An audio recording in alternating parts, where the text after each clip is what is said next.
ભગવાને કીધું છે જ્યાં જ્યાં જમી ન લેવું, જેવું તેવું ન ખાવું, ખાવામાં થોડાક આમ સારું રહેવું. ઘણા તો ખાવામાં લોભ કરે. એક જણો ઉભો કે ખાતો, એના મિત્રએ પૂછ્યું એલા હું ખાધો?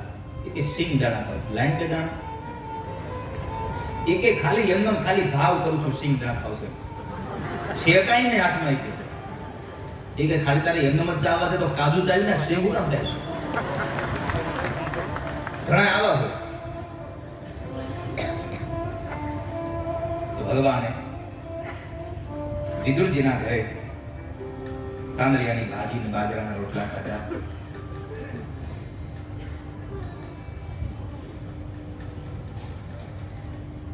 વિદુરજી મહારાજ યાત્રાએ નીકળ્યા હતા. વર્ષો વીતી ગયા. એમાં યમુનાના કિનારે વર્ષો પછી વિદુરજી મહારાજને ભગવાનના અંતરંગ સખા એવા ઉદ્ધવજી મહારાજ મળ્યા. હવે ઉદ્ધવ મળ્યા, આનંદ થયો, ભગવાનના મિત્ર છે. ઉદ્ધવને કીધું મારે ભગવાનનો સંદેશો સંભળાવો ને. પ્રભુ શું કરે છે? તો ઉદ્ધવે સમાચાર આપ્યા, પ્રભુ તો સ્વધામગમન થયા છે. પરમાત્માના સ્વધામગમનના સમાચાર સાંભળીને વિદુરની આંખો ભરાઈ ગઈ. પરમાત્માનો સંદેશો સાંભળવાની ઈચ્છા વ્યક્ત કરી. ત્યારે ઉદ્ધવે કહ્યું કે તમે મૈત્રેય ઋષિના આશ્રમમાં જાઓ. હવે જોજો, અહીંયા બહુ સુંદર આ ભાવ છે. જે સંદેશો ભગવાને મૈત્રેય ઋષિને કહ્યો હતો કે તમે આ વિદુરને આપજો, એ સંદેશો ઉદ્ધવને ખબર હતી. પણ છતાં એને કહ્યું કે તમે વિદુર તમે મૈત્રેય ઋષિ પાસે જાઓ, તમને ત્યાં ભગવાનનો સંદેશો મળશે. કેમ? તો કે મને ખબર છે તમને હું કહેવાનું છે, પણ હું નહીં કહું. વિદુરે પૂછ્યું તમને ખબર છે તમે શું કહેવાનું છે, ભગવાને શું કીધું છે, તો તમે શું કામ નહીં કહો?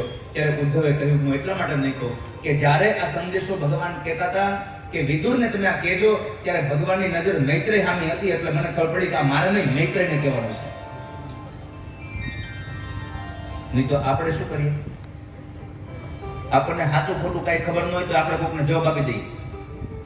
અહીંયા ઉદ્ધવને ખબર હતી શું કહેવાનું છે વિદુરને, છતાં પણ વિદુરે કહ્યું, ઉદ્ધવે કહ્યું તમે મૈત્રેય પાસે જાઓ. જેને કામ સોંપ્યું છે કામ કરો.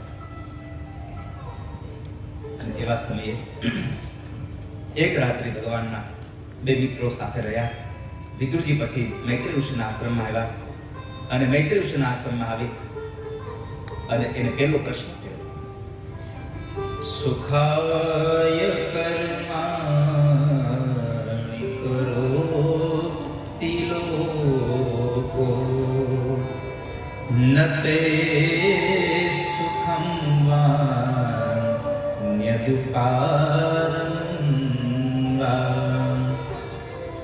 વિંદેત ભૂયસ્તતએવ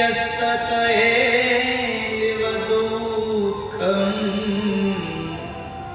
યદત્ર યુક્તમ ભગવાન વદેના. વિદુરે પ્રશ્ન કર્યો, બાપજી આ સંસારમાં માણસ સુખ અને માણસ દુઃખ પામે એનું મૂળ કારણ શું છે? સુખ દુઃખની મીમાંસાઓ બતાવી કે સંસારમાં માણસ કર્મથી સુખી થાય છે, કર્મથી દુઃખી થાય છે. સુખ અને દુઃખની વાતો બતાવી અને પછી આ સૃષ્ટિના સર્જનની વાતો બતાવી કે જેમાં ભગવાન વરાહ અવતાર લઈને આવ્યા છે. પરમાત્મા નારાયણે એક કમળ પ્રગટ કર્યું, કમળને ઉપર બ્રહ્માને પ્રગટ કર્યા, બ્રહ્માને સજીવ સૃષ્ટિ રચના કરવા કહ્યું. ત્યારે બ્રહ્માએ જળ ચરુ રચના કરી, પણ પૃથ્વી જળમાં લીન હતી. એટલે આ ધરતીને લઈ આવવા માટે થઈ બ્રહ્માએ ભગવાન નારાયણને પ્રાર્થના કરી અને પરમાત્માને છીક આવી. નાકમાંથી ભગવાન વરાહ અવતાર લઈ અને પરમાત્મા પ્રગટ થયા છે. બોલીએ વરાહ નારાયણ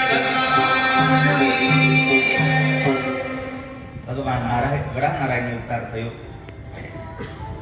અને ભગવાન તો પોતાની ઈચ્છા પ્રમાણે અવતાર લઈ શકે. નિજ ઈચ્છા નિર્મિત તરિનું માયા ગુણ ગોપાલ. પરમાત્માને જેવી ઈચ્છા થાય એવું સ્વરૂપ લઈને ધારણ કરીને પરમાત્મા આવે છે. પ્રભુ આવ્યા છે. જ્યારે ભગવાન આ પૃથ્વીને લેવા માટે ગયા ત્યારે હિરણ્યાક્ષ નામનો અસુર ભગવાનને કહે છે કે ધરતી મારી છે, મૂકી દે મૂકી દે. પરમાત્મા કહે હજી તો બહાર લઈ નથી ગયો તો મારી મારી કરવા લાગ્યો. ભગવાન એને બહુ સમજાવ્યું પણ હિરણ્યાક્ષ સમજ્યો નહીં. આ હિરણ્યાક્ષ કોણ હતો? દિતિનો દીકરો હતો. દિતિ દેવોની માતા હતા. છતાં પણ એ દેવોની માતા હોવા છતાં પણ એમને ત્યાં અસુર જન્મા. એને બે દીકરાઓ હતા દિતિના, હિરણ્યાક્ષ અને હિરણ્યકશિપુ. હવે દેવોની માતાને રાક્ષસ જેવા દીકરા જન્મે એનું કારણ તો કહે છે કે સંધ્યાના સમયે દિતિના મનમાં કામ પ્રવેશ કર્યો હતો અને દિતિએ પોતાના પતિ કશ્યપને કામ ભોગવવા માટે રાજી કર્યા. કશ્યપ ના પાડે છતાં પણ એને પોતે કામને વશ થવું પડ્યું. આ સંસારમાં ગમે તેટલા તમે મજબૂત રહો ને તો કામ તમારી પર જ્યારે સવાર થાય ત્યારે તમને એ હરાવવાની બહુ મદદ કોશિશ કરશે, પણ તમે એ સમયે જો ભગવાનનું નામ લેતા થઈ જાવ તો કામ તમારી પાસે નહીં જીતી શકે. વાસના પ્રબળ બહુ હોય છે પણ ઉપાસના એના કરતા પ્રબળ હોય છે. વાસનાને મારવા માટે ઉપાસના જરૂરી છે. આપણા ખાધેલા પીધેલા પોષણ તત્વોથી આપણા વિચારો એવા થઈ જાય છે કે વિચારોને મારવા માટે એકાદશી જેવા વ્રતો આપ્યા છે. વ્રતો કરીને તમે વિષયના આ ભોગને મારો, તમે આ વિષયના વિષને મારી દો.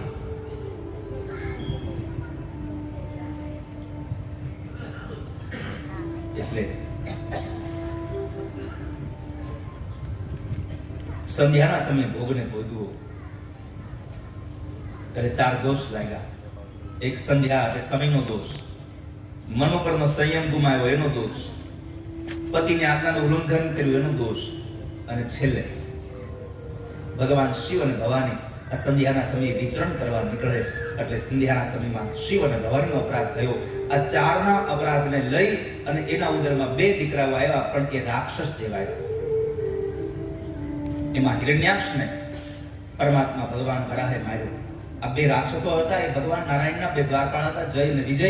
જેઓએ શરદ કુમારોને ભગવાનના દર્શન કરવા ન જવા દીધા એટલે એમને શ્રાપ આપ્યો, તમે રાક્ષસ યોનિઓમાંથી જન્મશો. એટલે હિરણ્યાક્ષ અને હિરણ્યકશિપુ જય અને વિજયનો પેલો અવતાર છે. પેલા અવતારમાં હિરણ્યાક્ષને ભગવાને વરાહે માર્યો અને પછી આ પૃથ્વીને લઈ આવી અને શેષ નારાયણની ફણા ઉપર પ્રસ્થાપિત કરી બ્રહ્માને કીધું કે જાઓ તમે સજીવ સૃષ્ટિની રચના કરો. બ્રહ્માજીએ સજીવ સૃષ્ટિની રચના કરી.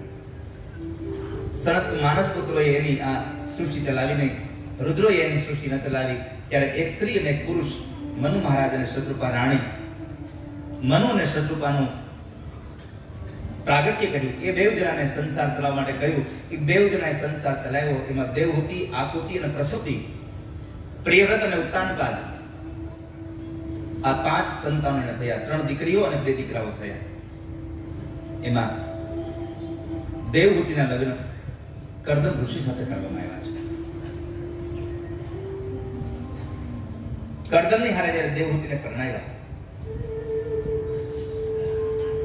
કર્દમ ઋષિને બ્રહ્માજીએ કીધું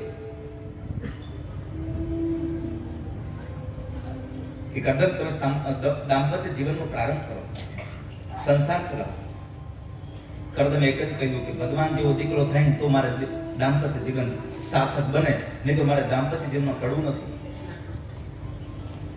બ્રહ્માએ કહ્યું તમે ભગવાનની આરાધના કરો, તમે પરમાત્માની આરાધના કરો. કર્દમ સ્તુતિ કરે ભગવાન. जुष्टं गताभ्यखिल सत्वराशे सांसिध्यमक्ष्णोस्तव दर्शनान्नः यद्दर्शनं जन्मभिरीड्य सद्धिर शासते योगिनो रूढयोगाः.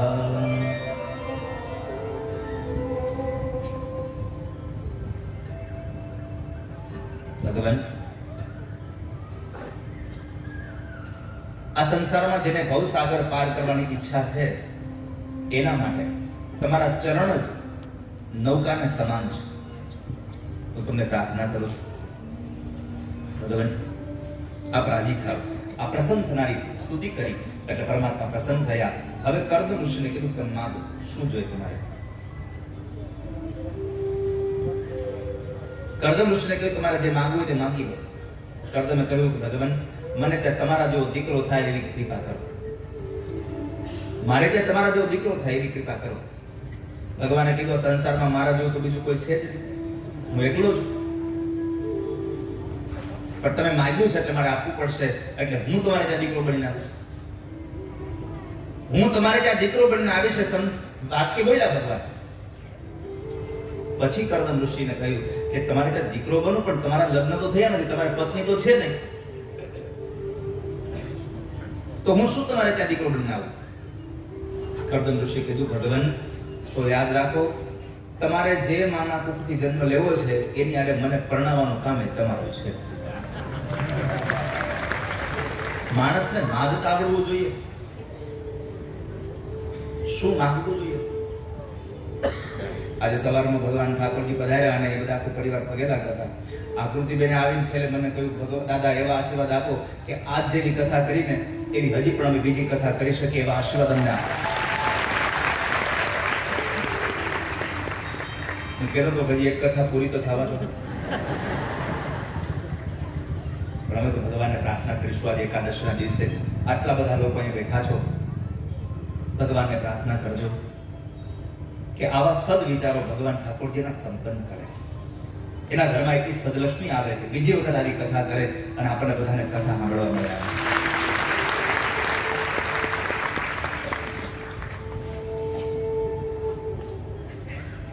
સંતાનો જ્યારે આવા સત્કર્મ કરે ત્યારે મા બાપ રાજી થતા હોય છે. આપણી સંપત્તિ, હું હંમેશા કથામાં કહેતો રહું છું ક્યારેક ક્યારેક કે આપણી સંપત્તિ છે. આપણા બા બાપુજી કે આપણા પરિવારનો કોઈ સભ્ય જ્યારે મૃત્યુ પામે પછી એની પાછળ આપણે આપણા સત્કર્મ, આપણે એની પાછળ દાન પુણ્ય કરવું જોઈએ. કમસે કમ એવું વિચારી લો તમે કે જો એ માણસ હજી 10 વર્ષ કે 20 વર્ષ આપણી હારે રહ્યા હોય અને એ 10 વર્ષ આપણી હારે રહે, એને રહેવાના, એના જમવાના, એના કપડાના, એ બીમાર પડે તેની દવાના, એને ક્યાંય આવવા જવાના, આ બધો તમે ખર્ચ ગણો. જો એ માણસ જીવતા હોય તો આપણે બધો ખર્ચ ન કરવો પડે, પાછળ કરવો પડે ને? હા કે ના? તો કે જે માણસ જીવતો એની પાછળ બધી આપણે એ બીમાર થઈ જાય અને ડોક્ટરો એમ કહે કે ભાઈ આ દવાખાનામાં તમારે આની દવા કરાવવામાં, આની સારવાર કરવામાં કમસે કમ તમારે 10-15 લાખ રૂપિયા જોશે, તો આપણે શું કહીએ? સાહેબ ભલે 15 લાખ રૂપિયા જોઈએ પણ તમે એને સારું કરી દો. આપણે એની પાછળ 15 લાખ રૂપિયા વાપરવા તૈયાર હોઈએ જ્યારે એ જીવતા હોય ત્યારે. તો મારી એટલી તમને પ્રાર્થના છે કે એમ જ સમજવું આપણા મા બાપ હજી જીવે છે એટલે એના પંચમહાભૂતના શરીર ન હોવા છતાં પણ એનો જે ખર્ચ થતો હોય એટલા પૈસા ભેગા કરી અને તમને જ્યાં સારું લાગે ને તમે દાન પુણ્ય કરતા રહેજો. જ્યાં તમને સારું લાગે, કારણ કે આ સંસારમાં આપણું કરેલું દાન કેટલાયના લોકોના જીવનમાં સુખ લાવે છે, કેટલાયના પરિવારમાં સુખનો સૂર્ય ઉગે છે.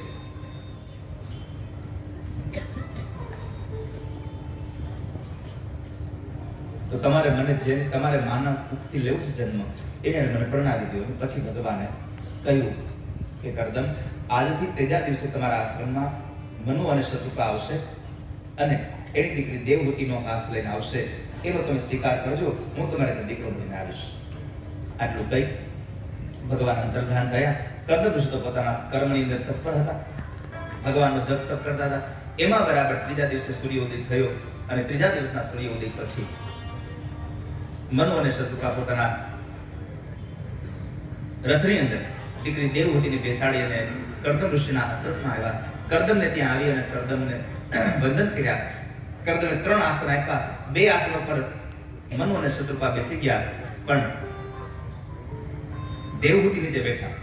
કે તો કહે છે કે જ્યાં મારો ભાવિ પતિ થવાના છે એની પાસે જો હું આ સેવા લઉં તો મારે પાપમાં પડ્યા જેવું થાય. એટલે એને સેવા ન લીધી.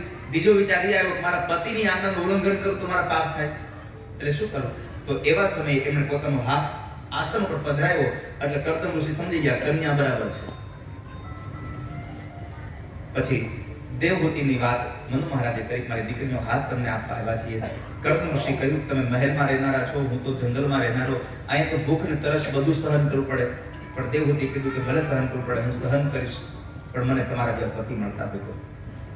અને બીજો એક નિર્ણય રાખ્યો કર્દમ ઋષિએ કે મારે એક નિયમ છે કે મારે જો એક સંસારમાં દીકરો થશે પછી હું જીવન સાંસારિક નહીં જીવું, પછી હું ભગવાનને ભજવા આવ્યો દઈશ, સંસારનો ત્યાગ કરી દઈશ. કઈ વાંધો નહીં, આ વાત પણ એને મંજૂર રાખી. દેવહૂતિને આ બે વાતો મંજૂર હતી એટલે દેવહૂતિએ ત્યાં આગળ સ્વીકારી. એટલે મનુ મહારાજ અને શત્રુપા રાણીએ કર્દમ ઋષિ સાથે પોતાની દીકરીનું લગ્ન કર્યું છે, કન્યાદાન કર્યું છે. અને આ સંસારમાં સૌથી શ્રેષ્ઠ કોઈ દાન હોય તો કન્યાદાન છે. તમે 5-25 લાખ રૂપિયાનું દાન કરો ને તો તમારા નામની તકતી લગાવી શકો, પણ 25 વર્ષની દીકરી કોકને આપી દો તો તમે તકતી ન મારી શકો. તમે દીકરીનું દાન કર્યું છે અહીંયા. આટલું મોટું દાન છે, છતાં પણ તમે ક્યારેય કહી ન શકો મેં દીકરીનું દાન કર્યું. એ કન્યાદાનમાં બહુ બધો દાયજો આપ્યો છે, પણ ભાગવતજીમાં લખ્યું છે કે મનુ અને શત્રુપા રાણીએ પોતાની દીકરીને દેવહૂતિને કન્યાદાનમાં બહુ બધું આપ્યું, પણ હારે સંસ્કાર બહુ આપ્યા છે. આ કથા આપણને બધાને ઉપદેશ કરે છે કે દીકરીને તમે કદાચ કન્યાદાનમાં 1-2 વસ્તુ ઓછી આપશો ને તો ચાલશે, પણ સંસ્કારનું કન્યાદાન બહુ આપજો, સંસ્કારનો દાયજો બહુ આપજો. તમારા કુળના પરિવારના એ સંસ્કારો એવા લઈને જાય કે સામેવાળા ઘરમાં તમારા કુળની એ લોકો માન્યતા રાખે, ઓહો અમાન્ય જાળવે કે આટલો બધો સંસ્કારી પરિવાર છે. તો સંસ્કાર આપજો એમને. દીકરીને વિદાય કરતા સમયે મનુ મહારાજ વેડ્યા છે, માં શત્રુપા રાણી વેડ્યા છે. અરે કન્યાદાન તો કોને ન રડાવે. ત્યાગ અને સમર્પણનું કોઈ પાત્ર દીકરી જ્યારે ઘર છોડી નીકળતી હોય ત્યારે હિમાલય જેવો હિમાલય પણ કહેતો હોય મને ખબર હોત કે મારી પાર્વતીની વિદાય, જનક જેવો જનક જ્ઞાની માણસ એમ કહેતો હોય મને ખબર હોત કે મારી જાનકીની મારી સીતાની વિદાય મને આટલું દુઃખ આપત તો હું મારી દીકરીને સાસરે ન મોકલત કરે. આવું વાક્ય જે બોલે છે જનક રાજા હિમાલય. તો આપણે બધા તો પામર છીએ. દીકરી જ્યારે વિદાય થતી હોય ત્યારે બધાની આંખોમાં આંસુ હોય, પણ સૌથી વધારે દુઃખ કોઈ હોય તો એ દીકરીના બાપને હોય છે. દીકરીનો બાપ સૌથી વધારે રડતો. તમે જોજો કે જ્યારે દીકરી સાસરે જતી હોય ને આખું ગામ એને વળાવવા જાય ને ત્યારે બાપ ઘરે બેસે, ઈ નો જાય, ઈ જોઈ ન શકે. કારણ કે દીકરી એટલે બાપના કાળજાનો કટકો છે, અહીંયાનો હાર છે.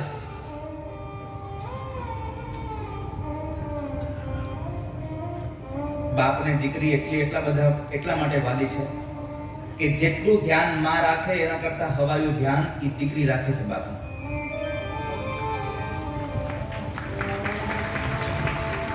અહીંયા ઘણા બધા એવા પિતાજીઓ બેઠા છે જેને દીકરી સાસરે મોકલી છે.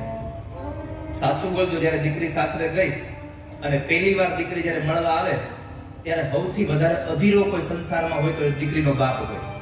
આજે બેન આવવાની છે, આજે દીકરી આવવાની છે. ગામના પાદરમાં જઈને બેહે, ઘરમાં કાંઈ ન હોય તો કેતો જાય સાંભળ્યું કઈક બનાવજો હો, બેન આવે છે આજે.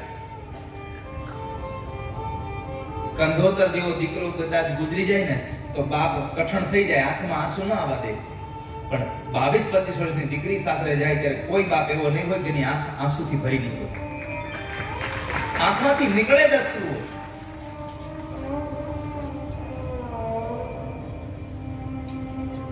મનુ મહારાજ રેડ્યા છે, દીકરીને દાયજો આપ્યો છે, સંસ્કાર આપ્યા છે, અને સંસ્કારમાં કીધું તારો પતિ એ જ તારો પરમેશ્વર છે, એની સેવા કરજે.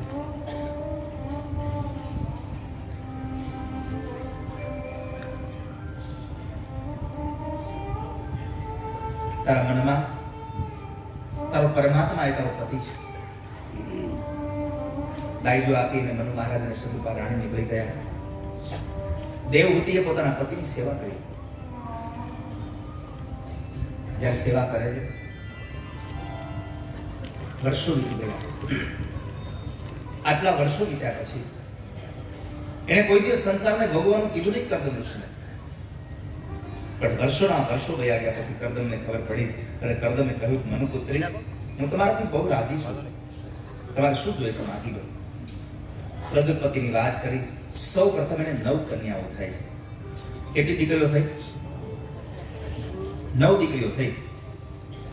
હવે 9 દીકરીઓ થાય ત્યાં સુધી માણસ રાહ જોવે, પછી ભગવાન એના ઘરે આવે.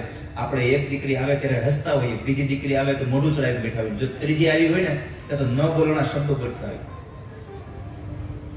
દીકરાની ઘરે જો ત્રીજી દીકરીનો જન્મ થાય એવું મોઢું કરીને બેઠા હોઈએ.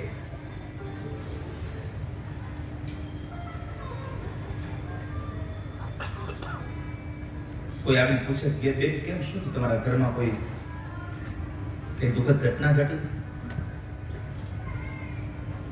અમુક અમુક બોલે 2 હતી ના ત્રીજી આવી માંગવા વાળી. પણ દીકરી છે તો સંસાર છે. દીકરી નહીં હોય તો સંસારમાં સંતાન ક્યાંથી આવશે, પત્ની ક્યાંથી? પણ આ દુનિયામાં બધાનો આમ તમે જુઓ ને તો દુનિયામાં બધાને માનસિકતા એવી છે, માં બધાને જોઈએ છે, પત્ની બધાને જોઈએ છે, પણ દીકરી કોઈ જોતી નથી. દીકરી નહીં હોય તો પત્ની ક્યાંથી લાવશો, દીકરી નહીં હોય તો માં ક્યાંથી લાવશો? માટે દીકરીઓને જન્મ દેવા દેજો. 9 કન્યાઓ થઈ અને એ 9 કન્યાઓના જન્મ પછી આ 9 કન્યા એટલે નવધા ભક્તિ છે. નવધા ભક્તિ જેના ઘરે હોય એના ઘરમાં ભગવાન આવે ને આવે. જેના ઘરમાં ભક્તિ ના એ ઘરે આવે છે ભગવાન. જેના ઘરમાં ભક્તિ ના એ ઘરે આવે છે ભગવાન. અને ભગવાન આવે એમાં સંશય નથી. અને ભગવાન આવે પછી જીવન આખું આનંદમય થઈ જાય, આપણો દિવસ આનંદમય થઈ જાય. હું જ્યારે ક્યારેક સીધા પધરામણીમાં જાઉં ને, ઠાકોરજીની પધરામણી કરવા જઈએ અમે, લોકો એટલા બધા હરખાતા હોય. તમે જો તો આખું ઘર એને ફૂલોથી શણગાર્યું હોય, ભાતની પ્રસાદીઓ લઈ આવ્યા હોય, કેટલા લોકોને ભેગા કરીને બોલાવ્યા હોય. ત્યારે એ પરમાત્માને આવેલા જોઈને એટલો હરખ થઈ ગયો હોય. અને ભગવાન આવે પછી હરખ કોને ન હોય? કેવલ્યો ન. પ્રભુ આવે પછી કોને હરખ ન થાય?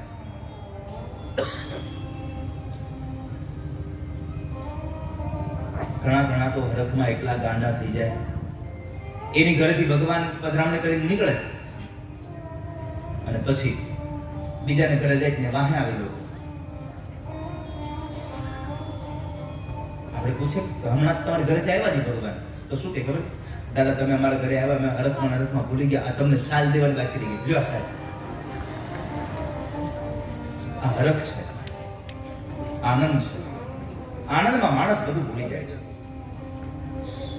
અત્યારે તમે ભગવાનની કથામાં બેઠા છો, ઘરમાં સોફા કે ખુરશી વગર નીચે નથી બેઠા. બેસી જાવ તો નીચે. સોફા કે ખુરશી વગર નીચે નથી બેસતા. અહીં તમે 5-5 કલાક નીચે બેહો છો, તમને જરાય કઈ દુઃખ થાય છે? તમે પરમાત્માની હારે બેઠા, તમે પ્રભુની સાથે જોડાઈ ગયા છો, ઈશ્વર સાથે જોડાયા છો.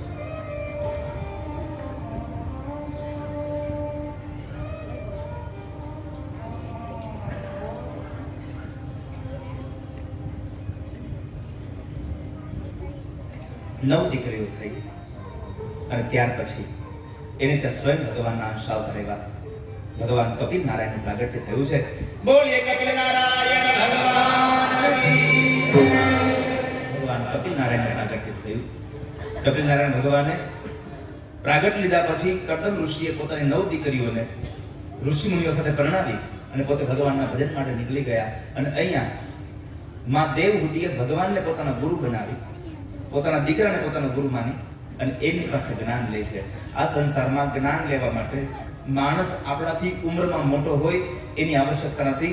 તમારે જેની પાસે જ્ઞાન લેવું છે, જેને ગુરુ બનાવવો છે, એ જ્ઞાનમાં મોટો હોવો જોઈએ તમારાથી. તમારાથી જે મોટો જ્ઞાનમાં હોય એને તમારો ગુરુ બનાવી દો. ભગવાનને માધ્યમ બનાવી અને પરમાત્માને પ્રશ્ન કર્યો. તમ ત્વાગતાહં શરણં શરણ્યં સ્વભૃત્ય સંસારતરો કુઠારં જિજ્ઞાસયા પાયયદપ્ય સાધ્વી જિજ્ઞાસયાહં પ્રકૃતે પુરુષસ્ય નમામિ સદ્ધર્મવિદાં વરિષ્ઠં. ભગવાન, મને બતાવો આ સંસારમાંથી છૂટવા માટે શ્રેષ્ઠ સાધન કયું? પરમાત્મા કપિલ નારાયણે કહ્યું, માં, આ સંસારમાંથી છૂટવા માટે એકમાત્ર સાધન છે, અને એ સાધન હોય તો કેવળ ને કેવળ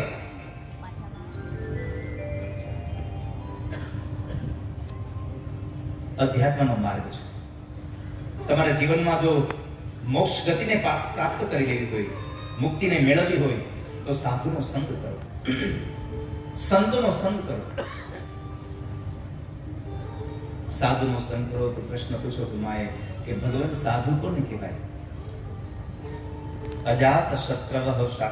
अगर ये वीडियो आपको पसंद आए तो लाइक करें और शेयर करना मत भूलिए. सब्सक्राइब करें लक्ष्य टीवी चैनल को और बेल आइकॉन पर क्लिक करना मत भूलिए. ये वीडियो आपको पसंद आया हो तो लाइक करें और शेयर करना मत भूलिए.